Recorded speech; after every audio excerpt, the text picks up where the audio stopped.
भारत की शान।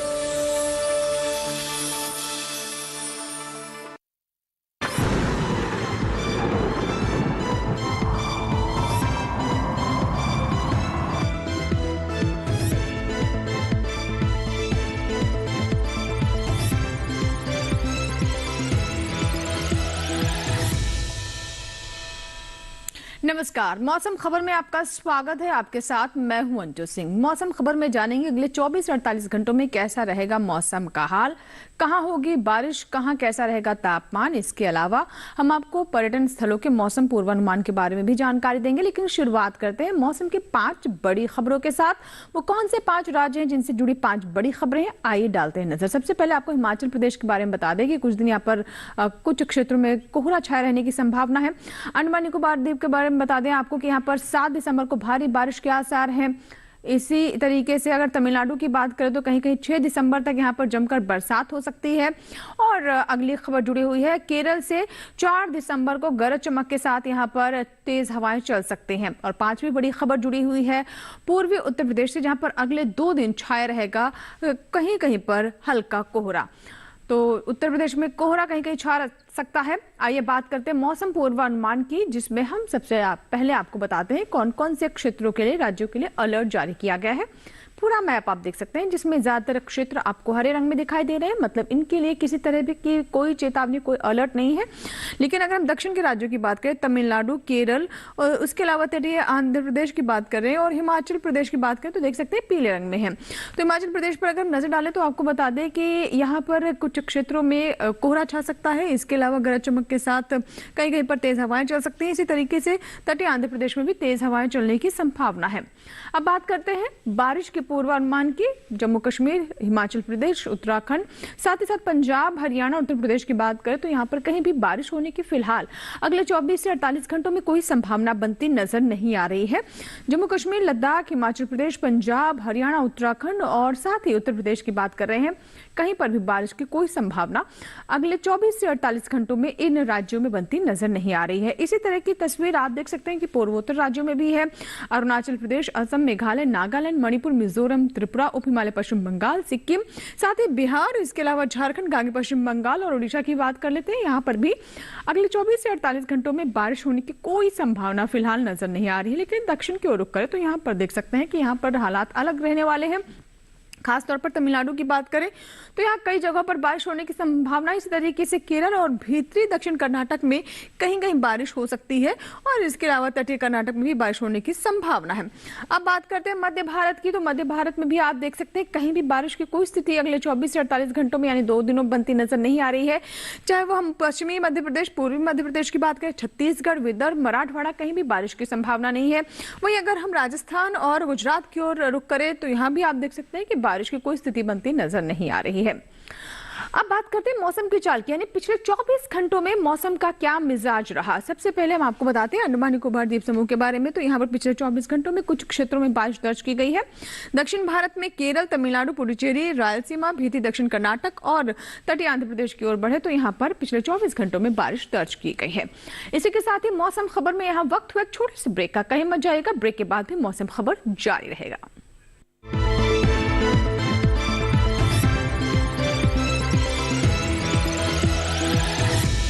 हमने फसल बीमा योजना को अधिक प्रभावी बनाया, उसके दायरे में ज्यादा किसानों को लाए। नहीं है डर, नहीं फिकर, मिली हमें नई डगर। फसल का करवा के बीमा किसान की चिंता को छीना, हुआ सुरक्षित कल। सुरक्षित फसल निश्चित किसान, फसल बीमा सबका समाधान। आज ही प्रधानमंत्री फसल बीमा योजना से जुड़ें और फसल नुकसान से होने वाली आर्थिक हानि से निश्चिंत हो जाएं, ताकि प्राकृतिक और स्थानीय आपदा पर भी फसल नुकसान होने पर आप उसकी सही कीमत पाएं। प्रधानमंत्री फसल बीमा से जुड़ने के लिए आज ही नजदीकी कृषि कार्यालय, सहकारी समिति, बैंक शाखा, अधिकृत बीमा कंपनी या जन सेवा केंद्र में जाएं, क्योंकि सुरक्षित फसल निश्चिंत किसान, फसल बीमा सबका समाधान। कृषि एवं किसान कल्याण मंत्रालय, भारत सरकार।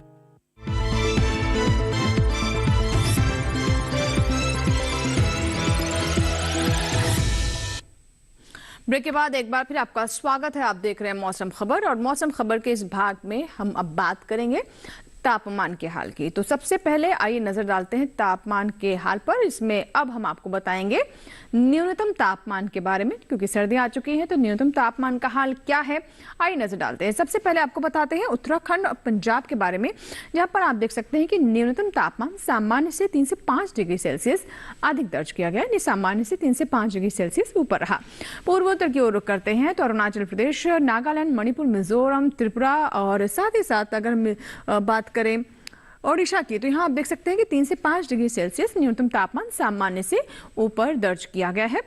और आइए अब रुक करते हैं दक्षिण की ओर, जिसमें अगर हम रायलसीमा की बात करें तो रायलसीमा में न्यूनतम तापमान सामान्य से 3 से 5 डिग्री सेल्सियस के बीच में अधिक दर्ज किया गया है। अब आपको बताते हैं हिमाचल प्रदेश और पूर्वी उत्तर प्रदेश के बारे में, तो यहाँ हम देख सकते हैं कि यहाँ भी न्यूनतम तापमान 1 से 3 डिग्री सेल्सियस सामान्य से अधिक दर्ज किया गया है। न्यूनतम तापमान के बारे में हम आपको जानकारी दे रहे हैं और इसी में आगे आपको बताते हैं गांगे पश्चिम बंगाल, बिहार और साथ ही साथ छत्तीसगढ़ की ओर अगर हम रुक करें तो देख सकते हैं कि यहाँ भी 1 से 3 डिग्री सेल्सियस न्यूनतम तापमान सामान्य से अधिक दर्ज किया गया है। अब आपको बताते हैं खासतौर पर पश्चिमी राजस्थान, गुजरात के बारे में, साथ ही मध्य महाराष्ट्र और विदर्भ पर नजर डालें तो यहाँ पे न्यूनतम तापमान 1 से 3 डिग्री सेल्सियस के बीच में सामान्य से ऊपर दर्ज किया गया है। तो बात करें न्यूनतम तापमान की और इसी कड़ी में जानकारी देते हैं आपको तमिलनाडु के बारे में और साथ ही केरल के बारे में भी। तो यहाँ आप देख सकते हैं कि 1 से 3 डिग्री सेल्सियस सामान्य से यहाँ भी न्यूनतम तापमान अधिक दर्ज किया गया है। तापमान के हाल में अब हम जानकारी दे रहे हैं आपको न्यूनतम तापमान के बारे में। और अब रुक कर लेते हैं मध्य भारत की ओर, तो यहाँ पर पश्चिमी मध्य प्रदेश, पूर्वी मध्य प्रदेश और साथ ही पूर्वी राजस्थान पर भी अगर हम नजर डालें तो देख सकते हैं कि यहाँ पर तापमान नीचे जा रहा है और न्यूनतम तापमान सामान्य से 1 से 3 डिग्री सेल्सियस के बीच में कम दर्ज किया गया है। और अगर सबसे कम तापमान की बात करें तो पश्चिमी राजस्थान के चूरू में 5 डिग्री सेल्सियस सबसे कम तापमान यहां पर दर्ज किया जा रहा है। नजर डालते हैं अधिकतम तापमान की ओर, तो यहाँ आप देख सकते हैं कि हिमाचल प्रदेश में 3 से 5 डिग्री सेल्सियस के बीच में अधिकतम तापमान सामान्य से ऊपर दर्ज किया गया है।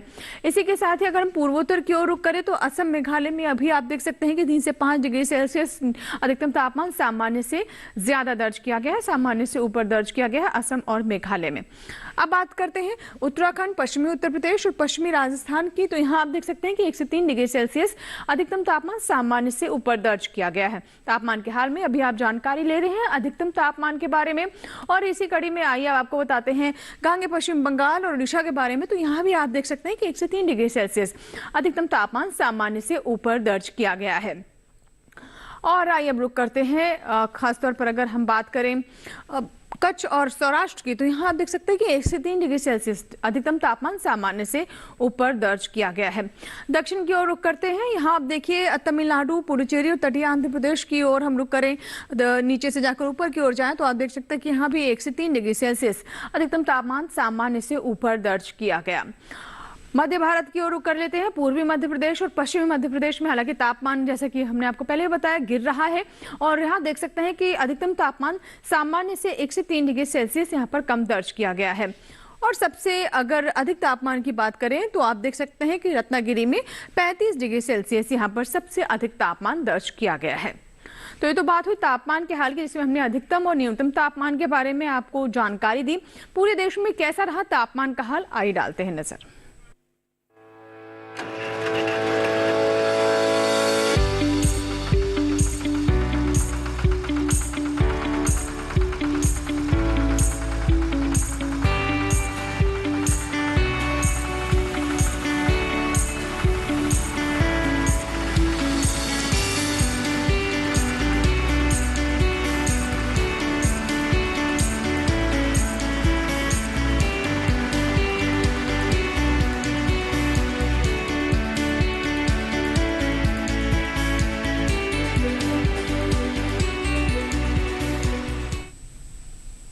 और इसी के साथ ही मौसम खबर में यहाँ वक्त है छोटे से ब्रेक का।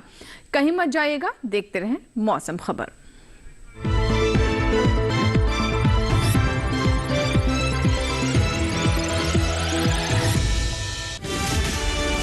ये भूमि सर्वधर्म समभाव की भूमि है।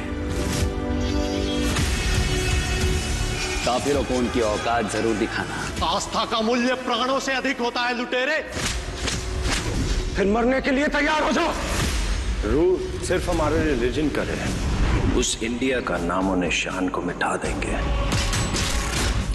अब कोई भी मंदिर, किला या मस्जिद का निर्माण नहीं हो सकता। हमारी सहायता कीजिए, धर्म परिवर्तन करने के लिए विवश किया जा रहा है। इतने समय से हम सभी धर्मों के साथ शांतिपूर्वक रह रहे थे। अब समय आ गया है इन पशुओं को खदेड़ भगाने का, जिन्होंने धूर्तता की सीमा को पार कर दिया है। जीत या हार के लिए नहीं, हम अपने अस्तित्व के लिए लड़ेंगे।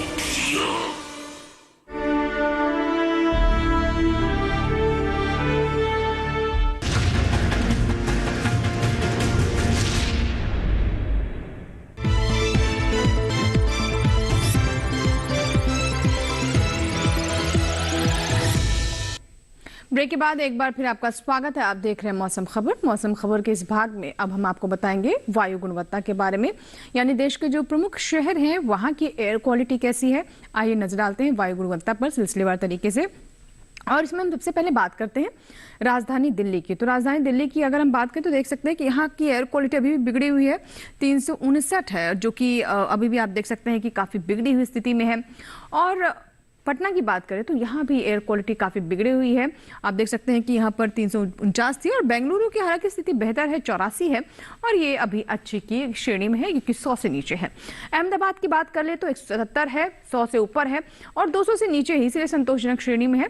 पुणे की बात करें तो हालांकि पहले जिस तरह की एयर क्वालिटी थी उससे काफी यहाँ पर आप देख सकते हैं कि काफी बिगड़ गई है, 144 है, और ये थोड़ी खराब है। अगर हम हैदराबाद की बात करें तो 162 है यहाँ पर एयर क्वालिटी, और ये फिलहाल संतोषजनक श्रेणी में है। कोलकाता की बात कर लेते हैं, 218 है, लेकिन ये भी थोड़ी खराब है। इसी तरीके से आइए आपको बताते हैं मुंबई के बारे में। तो मुंबई की एयर क्वालिटी 217 है, और ये भी थोड़ी खराब है। देश के जो प्रमुख शहर है वहां की एयर क्वालिटी के बारे में अभी आपने ली जानकारी। आइए बात करते हैं पर्यटन स्थलों के मौसम पूर्वानुमान के बारे में, और शुरुआत करते हैं हिमाचल प्रदेश के शिमला से। तो चारों ही दिन आप देख सकते हैं कि मौसम काफी यहाँ पर साफ रहने वाला है। शनिवार को हालांकि अधिकतम तापमान 19 डिग्री सेल्सियस रहेगा, रविवार को भी 19 डिग्री सेल्सियस बने रहने की संभावना है। सोमवार और मंगलवार को हालांकि 1 डिग्री से यहाँ पर तापमान में बढ़ोतरी हो सकती है, और 20 डिग्री तक अधिकतम तापमान पहुंच सकता है। न्यूनतम तापमान जहां पहले 2 दिन 8 डिग्री सेल्सियस है, वहीं सोमवार और मंगलवार को 7 डिग्री सेल्सियस तक पहुंच सकता है। आप बात करते हैं उत्तराखंड के देहरादून की। तो देख सकते हैं कि जहां शनिवार को यहां पर कुछ क्षेत्रों में कोहरा छाए रहने की संभावना, जैसे कि हमने आपको अलर्ट में भी बताया था। इसी तरीके से रविवार, सोमवार और मंगलवार को मौसम बिल्कुल साफ रहेगा, कोहरे रहने की संभावना नहीं, और न ही बारिश की कोई स्थिति बन रही है। अधिकतम तापमान जहां शनिवार को 24 डिग्री सेल्सियस है, उसके अगले 3 दिन 25 डिग्री सेल्सियस पर कांस्टेंट रहेगा। न्यूनतम तापमान शनिवार को 10 डिग्री सेल्सियस, उसके बाद अगले 3 दिन 9 डिग्री सेल्सियस रहने की संभावना है। उत्तर प्रदेश की वाराणसी की बात करें तो फॉगर मिस्ट यानी कोहरे की स्थिति अगले 3 दिनों में यहां पर रह सकती है। मंगलवार को हालांकि कुछ क्षेत्रों में बारिश होने की संभावना है। अधिकतम तापमान पहले 3 दिन 27 डिग्री सेल्सियस पर रहेगा। मंगलवार को बारिश के साथ ही 1 डिग्री सेल्सियस से तापमान नीचे जा सकता है। न्यूनतम तापमान पहले 3 दिन आप देख सकते हैं, शनिवार, रविवार, सोमवार को 10 डिग्री सेल्सियस पर रहेगा, कांस्टेंट बना रहेगा 3 दिन, उसके बाद 1 डिग्री से यहाँ भी गिरावट हो सकती है। राजस्थान के उदयपुर की बात कर लेते हैं। तो चारों दिन यहाँ पर आप देख सकते हैं काफी अच्छी खिली हुई धूप रहेगी, मौसम बिल्कुल साफ रहेगा, यानी क्लियर स्काई रहेगा। अधिकतम तापमान 26 डिग्री सेल्सियस रहने की संभावना है। न्यूनतम तापमान पहले 2 दिन 8 डिग्री सेल्सियस, और सोमवार और मंगलवार को 9 डिग्री सेल्सियस पर पहुंच सकता है, यानी 1 डिग्री सेल्सियस से न्यूनतम तापमान बढ़ सकता है। लेकिन अधिकतम तापमान में कोई बदलाव अगले 4 दिनों में नहीं है। तो राजस्थान के उदयपुर की स्थिति भी अगले 4 दिनों में काफी बेहतर है। बिहार के गया की बात कर लेते हैं। तो चारों दिन यहाँ पे आप देख सकते हैं मौसम बिल्कुल साफ रहेगा, यानी क्लियर स्काई रहेगा, ना यहाँ पर बादल छाने की संभावना है, ना ही बारिश की कोई संभावना बन रही है, और ना ही कोहरे या फिर मिस्ट की कोई स्थिति है। अधिकतम तापमान 26 डिग्री सेल्सियस, न्यूनतम तापमान जहां आप देख सकते हैं कि शनिवार को 10 डिग्री सेल्सियस है, उसके बाद अगले 3 दिनों में 9 डिग्री सेल्सियस पर न्यूनतम तापमान बना रहेगा। अब बात करते हैं पश्चिम बंगाल के श्रीनिकेतन की। चारों ही दिन मौसम काफी साफ रहने वाला है, खिली धूप रहेगी। अधिकतम तापमान पहले 2 दिन देख सकते हैं 28 डिग्री सेल्सियस है, 1 डिग्री से इसमें गिरावट हो सकती है। सोमवार मंगलवार को 27 डिग्री सेल्सियस पर आ सकता है। न्यूनतम तापमान जहां शनिवार को 15 डिग्री सेल्सियस है, रविवार को 1 डिग्री से यहाँ पर कम हो सकता है, 14 पहुंच सकता है। वापस से सोमवार को 1 डिग्री से यहाँ पर बढ़ोतरी हो सकती है, और इसी तरीके से मंगलवार को फिर से 1 डिग्री से यहाँ पर गिरावट होकर 14 डिग्री सेल्सियस पर न्यूनतम तापमान पहुंच सकता है। त्रिपुरा के अगरतला की बात कर लेते हैं। तो चारों ही दिन फॉग और मिस्ट की यहाँ पर धुंध छाने की संभावना है। अधिकतम तापमान यहाँ पर 29 डिग्री सेल्सियस है, न्यूनतम तापमान 16 डिग्री सेल्सियस पर अगले 4 दिनों में यहाँ पर बना रहेगा। तो ये तो बात है त्रिपुरा के अगरतला की। चारों ही दिन कैसी स्थिति रहने वाली वो हमने आपको बताया है। फॉग में यानी विजिबिलिटी की थोड़ी समस्या अगले 4 दिनों में यहाँ पर हो सकती है। आंध्र प्रदेश की विजयवाड़ा की बात कर लेते हैं तो ऐसी स्थिति आप देख रहे हैं। विजयवाड़ा में भी यहाँ भी फॉग और मिस्ट की स्थिति है, यानी विजिबिलिटी पर थोड़ा प्रभाव पड़ सकता है। अधिकतम तापमान 32 डिग्री सेल्सियस चारों ही दिन बना रहेगा। न्यूनतम तापमान जहां पहले 2 दिन 23 डिग्री सेल्सियस है, वही सोमवार और मंगलवार को 22 डिग्री सेल्सियस पर पहुंच सकता है, यानी 1 डिग्री सेल्सियस से इसमें गिरावट हो सकती है। तो आंध्र प्रदेश की विजयवाड़ा की स्थिति है, चारों ही दिन यहाँ पर फॉग और मिस्ट बनी रह सकती है। तमिलनाडु के कोयम्बटूर की बात करें, जैसे कि मैं तमिलनाडु के बारे में आपको बताया था कि कुछ क्षेत्रों में यहाँ पर बारिश हो सकती है गरज चमक के साथ। शनिवार को जहां पर बादल छाए रहने की संभावना है। रविवार, सोमवार, मंगलवार को बारिश हो सकती है।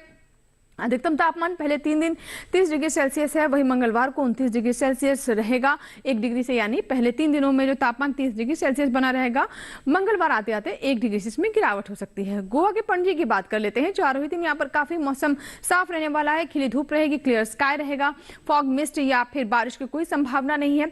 अधिकतम तापमान 33 डिग्री सेल्सियस पर चारों ही दिन कांस्टेंट रहेगा, न्यूनतम तापमान में भी कोई बदलाव नहीं है। कुल मिलाकर चारों ही दिन बिल्कुल एक समान रहने वाले हैं, न ही तापमान में कोई उतार चढ़ाव है और ना ही मौसम का मिजाज किसी तरह से बदलने की संभावना फिलहाल अगले 4 दिनों में यहाँ पर दिखाई दे रही है। तो ये तो बात है पर्यटन स्थलों के मौसम पूर्वानुमान की। आइए बात करते हैं खेती किसानी की। खेती किसानी की अगर हम बात करें तो इस समय भी कुछ ऐसे क्षेत्र जहां पर बुआई काफी महत्वपूर्ण है, फसलों की नई फसलों की बुआई के बारे में हम आपको बता दें कि अगर विशेषज्ञों की सलाह लेकर अगर आप कृषि कार्यों को आगे बढ़ाते हैं तो अच्छी फसल ले सकते हैं और साथ ही नुकसान की संभावना भी काफी कम हो जाती है। आज हम आपको बताएंगे खेती किसानी में कि खास तौर पर हमारे वो किसान जो कि हरियाणा से संबंध रखते हैं और इसके अलावा गुजरात के किसानों के लिए क्या है विशेषज्ञों की सलाह। हरियाणा के किसान इस मौसम में गेहूं की उन्नत किस्मों की बुआई कर सकते हैं। हरियाणा में इस मौसम में सरसों की फसल में तना सड़न रोग देखा जाता है। इसके नियंत्रण के लिए किसान बावस्टीन जैसे कवकनाशी का छिड़काव करे, साथ ही सरसों की फसल की समय समय पर सिंचाई करते रहे। इस मौसम में गन्ने की फसल में शीर्ष भेदक देखा जाता है। इसकी रोकथाम के लिए 10 किलो फर्टेरा लगाकर शीर्ष भेदक को रोका जा सकता है। हरियाणा के किसान साप्ताहिक अंतराल पर सब्जियों की फसलों की सिंचाई करते रहे। मिर्च में फल सड़न रोग होने पर फसल पर 250 मिलीलीटर फॉलिकूर का छिड़काव करें। इस समय बैंगन में फल और तना छेदक के हमले का खतरा रहता है। ऐसे में 80 ग्राम प्रोक्लेम 5 SG को 100 से 125 लीटर पानी में मिलाकर छिड़काव करें। हरियाणा में इस समय फूल गोभी, पत्ता गोभी और ब्रोकली की रुपाई की जा सकती है। यहाँ सर्दियों की सब्जियों जैसे आलू, मूली, शलजम, पालक, धनिया और मेथी की बुआई की जा सकती है। इस मौसम में टमाटर में पछेती अंगमारी देखा जाता है। इसे रोकने के लिए 600 ग्राम इंडोफिल M45 को 200 ग्राम पानी के साथ मिलाकर छिड़काव करें। गुजरात के किसान रतालू के खेतों में खरपतवार नियंत्रण के उपाय करें और समय समय पर इसकी सिंचाई करते रहे। गुजरात में चीकू की बागवानी कर रहे किसान इसकी मिट्टी में यूरिया और गोबर की खाद डालें। इस मौसम में मटर में इल्लियों का प्रकोप देखा जाता है। इसके नियंत्रण के लिए खेत के चारों ओर पीले गेंदे का रोपण करें। साथ ही साथ आप फेरोमोन ट्रैप का भी इस्तेमाल कर सकते हैं। तो ये थी खेती किसानी से जुड़ी हमारी रिपोर्ट। आइए बात करते हैं आज की फसल की, जिसमें आज हम आपको जानकारी देंगे फूल गोभी के बारे में। फूल गोभी की बात करें तो सब्जियों में इसका अपना महत्व है और ये सब्जी काफ़ी पसंद भी की जाती है। घरेलू मांग भी इसकी अच्छी खासी बनी रहती है। लेकिन फूल गोभी की कुछ समस्याएं भी हैं। खास तौर पर इस पर कीट और बीमारियों का हमला काफ़ी तेज़ी से होता है। अगर आप भी फूल गोभी की फसल लेना चाहते हैं तो आइए देखते हैं रिपोर्ट।